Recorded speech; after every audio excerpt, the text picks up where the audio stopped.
Defensively, I think he's he could be above average, but probably average.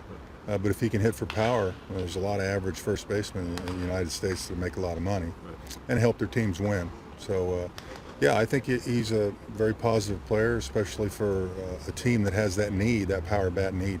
People that know him, and I've heard really positive things about his personality, and heard his wife's very pretty and she knows English too. So that helps. yeah, that's always a good thing. That will help him get out of trouble. That's right. That's exactly right. Well, Yeah. thank you so much for your time. You bet. No problem. And 네, 그러니까 전 KBS N 아나운서죠. 네네. 이지훈 아나운서. 네. 영어도 참 잘하고 이런 부분도 참 긍정적으로 살펴보고 있군요. 그게 뭐 그렇게 상관이 있나요? 왜요? 영어 잘 하시나요? Yes. 네 이름이 레이디 제인이야. 영어로 돼 있어. 제가 제인이에요. 그 메이저리그 스카우트들이 야구적인 면도 많이 체크하는데요. 예. 이 3아웃이 있습니다. 네. 3아웃이 있는데 첫 번째는 이제 여자 문제. 그리고 두 번째는 이제 이 친구가 술을 좋아하는지 안 좋아하는지. 여자 술. 그리고 마지막 아웃 카운트는 이제 도박이거든요. 3아웃 카운트를 체크를 해요. 예. 외적인 부분에서도 이 친구가 어렸을 때 어떤 환경에서 자랐는지 네. 뭐 이런 외적인 부분도 많이 체크를 하기 때문에 아마 이 워싱턴 내셔널스 스카우트 팀장이에요. 팀장급입니다. 네. 상당히 높은 분이 오셨거든요. 이분도 야구장에서 박병호도 중요하지만은 그리고 야구장 밖에서 박병호가 어떤 사람인지 확인을 하는 것 같아 보이고요. 그리고 뭐 관심이 높을 수밖에 없는 게 지금 30개 구단 모두가 좋은 일루수를 보유하고 있는 건 절대 아닙니다. 절대 아니고 특히 또 워싱턴도 그렇고 강정호 네. 선수가 뛰고 있는 피츠버그 파이리츠도 마찬가지고요. 네. 마땅한 일루수가 없어서 좀 고민에 빠진 팀들이 좀 있습니다. 가장 그 타율이 낮은 팀이 휴스턴 애스트로스고요. 네. 1할 9푼 9厘. 아이고야 이건 뭐 너무하네. 그리고 워싱턴 내셔널스죠. 2할 2푼 1리입니다. 홈런이 16개밖에 안 되네요. 네, 홈런이 16개, 16개면 좀 많지 않나 그렇게 느끼실 수도 있는데 예. 이게 한 명이 16개를 친 게 아니라 서너 명의 선수가 아이고 저런. 합치는 게 그렇죠.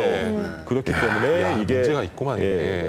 세 명 또는 네 명의 선수의 합친 기록이라는 점을 감안을 했어서 결코 많은 숫자는 아니죠. 네. 예. 피츠버그도 2할 3푼 8리밖에 안 되네요. 네. 그렇죠. 홈런도. 그래서 피츠버그 예. 파이리츠의 스카우트들도 수차례 지금 방문을 계속하고 있습니다. 저는 이제 메이저리그 일루수 하면은 모두 다 굉장히 잘도 하고 스타트 선수 덩치도 크고 이런 거를 생각을 해봤었는데 이런 데이터를 보니까 충분히 박병호 선수가 메이저리그 가더라도 일루수로서 생존할 수 있겠다. 네. 좋은 성적을 보일 수 있겠다. 이런 생각이 드네요. 포지션 덕분에 그럼요. 오히려 예. 경쟁력이 더 네. 있을 수도 있겠다는. 분명히 가능성이 있다고 네. 확신이 드는데 박병호 선수 이제 뭐 물론 남은 시즌 건강하게 잘 치르고 넥센 승리에 기여하는 게 우선이겠지만 그래도 사실은 저희가 메이저리그에 진출을 할 수 있을지 없을지가 가장 큰 관심사 아니겠습니까? 네, 네. 뭐 저는 미국에 이미 가 있다고 봐요.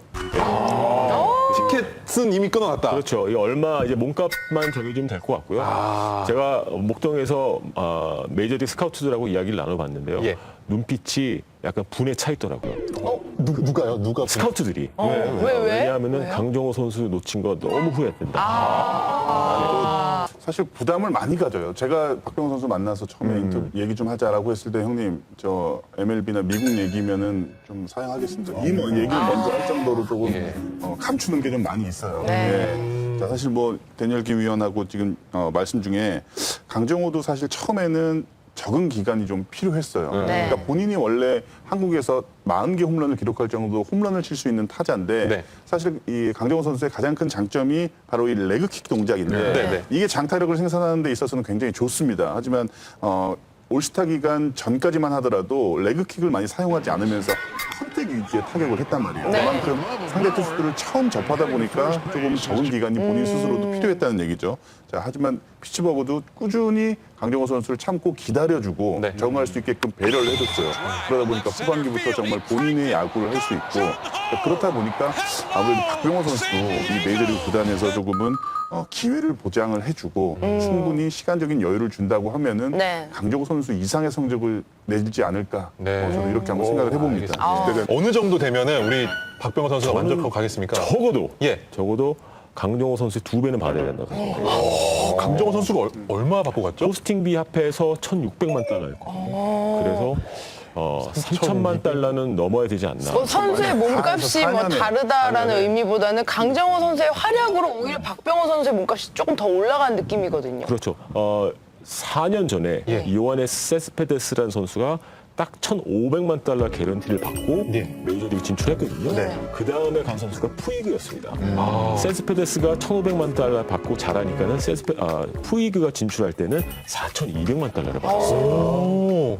그래서 2배 이상이었거든요. 예. 그거를 케이스로 삼아 봤을 때 저는 적어도 좀 욕심을 좀 내서 네. 2배 이상으로 뭐 3천만 달러 바닥을 딱 놓고 안치홍 해설위원 연락처 잘 가지고 계시죠? 예. 꼭 잃어버리지 않길 인터넷 바랍니다. 메신저 확인하세요. 차단한다 이러는데. 알겠습니다. 오늘 박병호 선수와 관련해서 알찬 내용 전해준 안치홍 데니얼 해설위원 감사합니다. 감사합니다.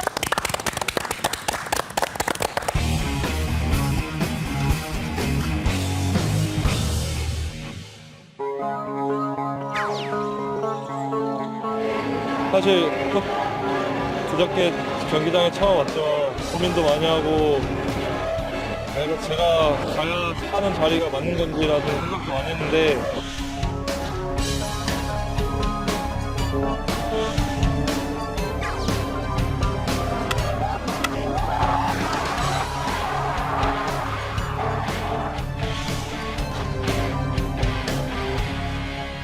네, 이번에 생각해볼 표제어는 바로 징계 논란입니다. 이 표제와 관련해서 말씀 나눠주실 김기범 기자 나오셨습니다. 안녕하십니까? 네, 안녕하세요.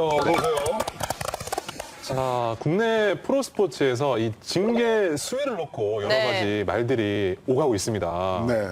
먼저 금지 약물 복용 그 사실 때문에 그 네. 징계를 받던 선수가 있죠. 바로 한화의 최진행 선수인데요. 네. 근데 이 선수가 사실 징계를 받고 그냥 출전하고 넘어갔으면 모르겠는데 복귀 전 12일 날 복귀 전에서 홈런을 쳤어요. 네, 그랬죠. 예, 그래서 또 한 번 논란 이슈의 중심에 올라서는 뭐 원치 않은 부작용이 있기도 했었습니다. 네. 일단 저 복귀를 해서 홈런을 쏘고 뭐 속죄포다 네. 이런 얘기도 있었고 사실 복귀가 좀 빠르지 않느냐. 네. 또 뭐 이제 반면에 뭐 절차대로 다 뭐 했는데 뭐 무슨 문제가 있느냐 이런 약간 좀 그 감론을박이 있었죠. 네, 근데 또 일각에서는 여전히 뭐 최진행 선수가 잘하면 약발 아직 남아 있는 거 아니야? 그러니까. 또 못하면 못하는 대로 약발 떨어졌네. 뭐 계속 그런 반응들이 계속 올라오더라고요. 이게 논란이 된 게 이제 징계 기간인데요. 한 30 경기죠. 30 경기. 일이 아니고 경기입니다. 그러다 보니까는 한 달, 두 달 정도면은 이제 그 징계하다가 다시 그렇죠. 복귀를 해서 경기를 할 수 있는 너무 기간적으로 봤을 때는 너무 짧지 않느냐. 예를 들어서 수영 박태환 선수 같은 경우에는 금지약물 복용해서 처음에 2년 얘기 나왔다가 경감 받아가서 1년 6개월이거든요. 네. 그것만 선수 생명이 왔다 갔다 하는 그런 기간인데 그렇죠. 프로야구는 왜 이렇게 관대한가 이런 얘기 때문에 지금 논란이 나오고 있는 것 같습니다. 저는 무엇보다도 이 30경기 출전 정지라는 게 어떤 과학적인 근거가 있는지 좀 궁금하거든요. 그 스타노조롤이라는 그 약물을 복용했었는데 네. 이 스타노조롤은 외인성 스테로이드라고 해서 신체 내에서 만들어지는 게 아니라 꼭 외부에서 섭취를 해야만 되는 그런 잠깐만요. 약물입니다. 여기 잘 아시죠? 너무 자세히 알고 혹시 있는데요. 스타 노조롤과 뭔가 예. 아니, 아무런 관계가 없습니다. 또 이제 프로레슬링 또 미국 쪽이 좀 많이 하는 선수들이 예. 있어서 좀 알고 있는데요. 네. 그래서 이 스타 노조를 몸 안에 들어갔을 때 배출되는 기간이 사람마다 다 다릅니다. 그래서 50일이라는 어떤 그 출장 정지 기간 중에 이게 모두 다 배출이 됐는지 안 됐는지 알 수가 없고요.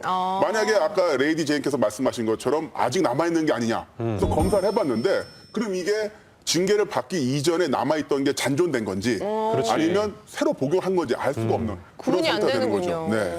최진행 선수 입장에서는 어쨌든 그 징계를 절차대로 다 받은 거잖아요. 그렇죠. 네. 그렇다면 오히려 문제가 있다면 이거는 규정 자체에 문제가 있는 거겠죠. 그러니까 네. 메이저리그 첫 번째 적발됐을 시에 그 출전 정지 경기 수가 80경기입니다. 거의 절반에 가깝죠. 메이저리그 한 시즌이 162경기인데 예. 절반에 가까운 80경기 세다. 출전 정지고 2차 적발됐을 시에는 전 경기 메이저리그 162경기 전부 다 출전 정지가 되는 것이고요. 자, 그리고 세 번째 삼진 아웃제죠. 이게 삼진 아웃제는 이제 영구 제명이 되는 건 똑같습니다. 어쨌든 1차, 2차 적발되는 어떤 그 징계 수위가 그 메이저리그에 비해서 너무 약한 그런 징계가 맞습니다. 그 30경기 출전 정지가 도핑 위반 징계로서는 KBO 사상 가장 무거운 처벌이었다고 하더라고요. 네, 또 아이러니한 것이 또 이 선수가 받은 징계가 그 한국 프로야구 사상 최고 징계 수입니다. 그만큼 예전에 징계가 없었다는 건데요. 네. 예. 진가병 선수가 예. 삼성의 네. 진가병 선수가 지금 2002년 부산 아시안게임 대표팀으로 뽑히는 당시에 약물을